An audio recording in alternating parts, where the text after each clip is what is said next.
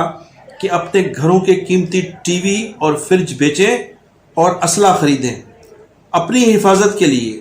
بانی متحدہ الطاف حسین صاحب نے کچھ دن پہلے بھی اس چیز کو تسلیم کیا تھا کہ میں نے ماضی میں جو اسلحہ خریدنے کی بات کی تھی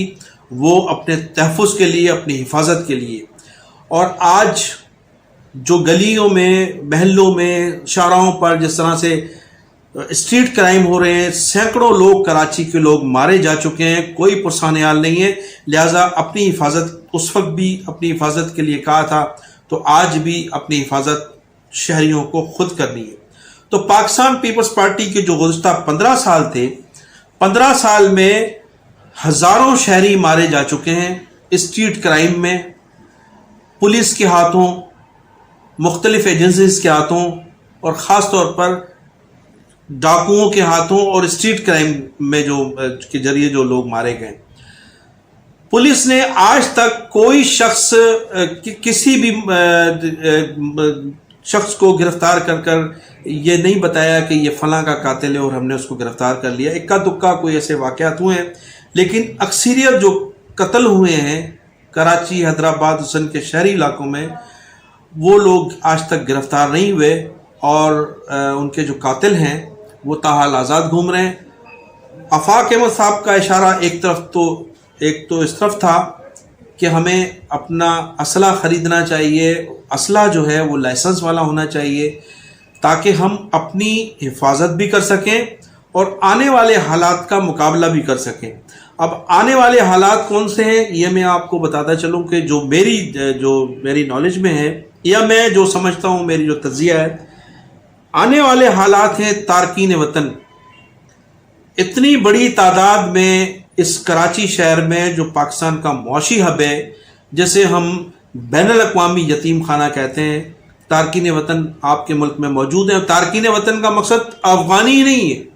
افغانی کے ساتھ ساتھ بنگالی بھی ہیں جو تارکین وطن ہیں، جو غیر قانونی طور پر مقیم ہے شہر میں، برمی بھی ہیں، اور بہت سے دوسرے ملکوں کے لوگ یہاں۔ ایک کرمنل لوگوں کا ایک جو ہے وہ اماج کا ہے کراچی، اور اس کراچی میں جب لامعالا ان کرمنل لوگوں کے خلاف ایک بڑے پیمانے پر ہمارے ادارے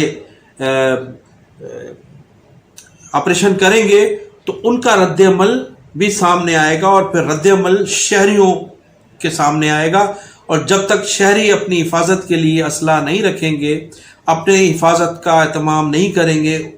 تو اس حوالے سے آفاق احمد صاحب نے فرمایا کہ ہمیں اپنے قیمتی موبائل سیل کر کے ہمیں اسلحہ خریدنا ہے اپنی حفاظت کے لیے، اس لیے کہ پولیس آپ کی حفاظت کرنے میں پوری طرح سے ناکام ہو چکی ہے۔ ہماری جو رینجرز ہیں وہ پوری طرح سے ناکام ہو چکی ہے۔ آخری امید فوج ہے، اور فوج ان حالات میں جو ہمارے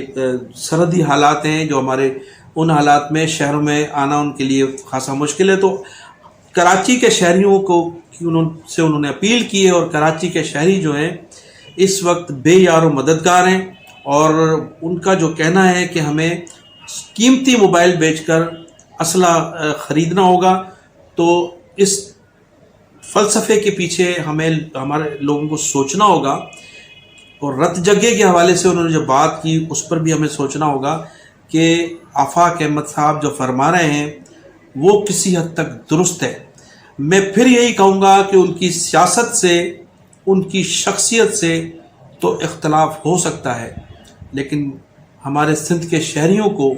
جو یہ میسج دیا ہے آفاق احمد صاحب نے کہ اپنے قیمتی موبائل بیچیں اور اسلحہ خریدیں، وہ کسی حد تک حقیقت پر مبنی ہے، اور شہریوں کو اپنی حفاظت کے لیے اپنا بندوبست خود کرنا پڑے گا، اس لیے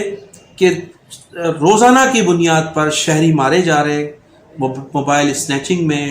ڈاکہ زنی میں، لوٹ مار میں، لیکن نہ تو پولیس کا کوئی تعاون شہریوں کے ساتھ ہے، اور نہ ہی ہماری رینجرز کا کوئی تعاون اس وقت تک شہریوں کے ساتھ ہے۔ ہزاروں کی تعداد میں لوگ مارے گئے۔ ناظرین، اب میں ذکر کروں گا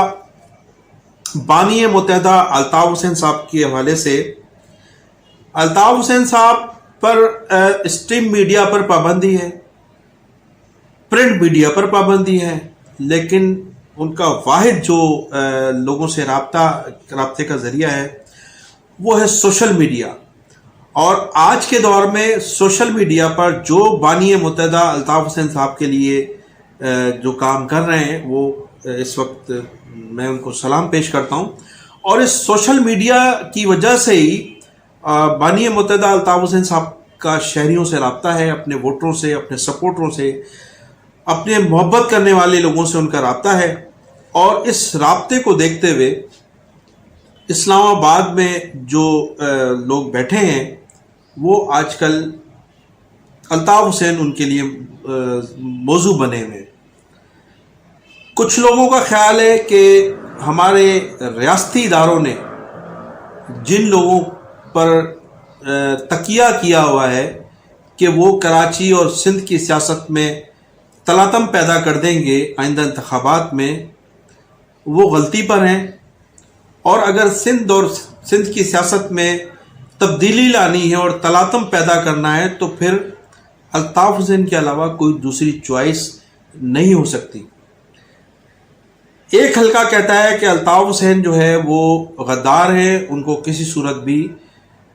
پاکستان کی سیاست میں دوبارہ انٹری نہیں دینی چاہیے۔ تو یہ بحث چل نکلی ہے اور اس میں مختلف لوگوں کی مختلف رائے ہیں۔ اس سے قبل تو بالکل خاموشی تھی، لیکن الطاف حسین کا مسلسل لوگوں سے رابطہ، سوشل میڈیا پر ان کی جو ریٹنگ ہے وہ، اور پھر ان کے جو ٹک ٹاک پر جو ان کے پیغامات ہیں پاکستان کے شہریوں کے لیے، ریاستی اداروں کے لیے، ہماری عدلیہ سے جو ان کی مسلسل اپیل چل رہی ہے، اس کے بعد ان کے جو موضوع ہے وہ بڑا تیزی سے وائرل ہو رہا ہے پورے اسلام آباد میں۔ اسلام آباد کے ساتھ ساتھ وہ حلقے جو اقتدار کی منتقلی میں بڑا اہم کردار ادا کرتے ہیں، تو کسی حد تک گفتگو ہو رہی ہے۔ کچھ حلقے الطاف حسین صاحب کی فیور میں آ چکے ہیں۔